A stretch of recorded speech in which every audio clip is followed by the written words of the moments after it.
Hi hello வணக்கம். இன்னைக்கு நம்ம பாஸ்மதி அரிசியில பால் பொங்கல் பானையில எப்படி செய்யலாம்னு பார்க்கலாம் வாங்க. ஃபர்ஸ்ட் அடுப்பு பற்ற வச்சு பானையை வச்சு பானை சூடு ஏறினதும் தண்ணியை ஊற்றியாச்சு. ஓகேவா? அடுத்து பானையை மூடிட்டு தண்ணி கொதிச்சதும் பாஸ்மதி அரிசியை போடணும். போட்ட பிறகு கொஞ்சம் வெந்ததும் பால் அதில் ஊற்றி நல்லா கொதிக்க விட்டு வேக வைக்கணும். ஸோ அதே மாதிரியே நாங்கள் கொதிக்க வச்சு வேக வச்சு அரிசியை பொங்கல் ஆக்கிட்டோம்.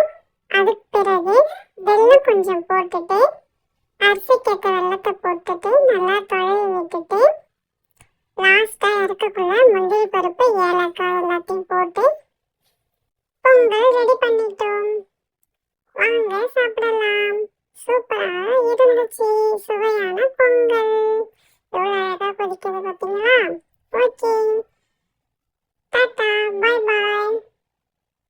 என்னோட சேனலை பார்த்துட்டு சப்ஸ்கிரைப் பண்ணுங்க, லைக் பண்ணுங்க. Thank you all. பாய்.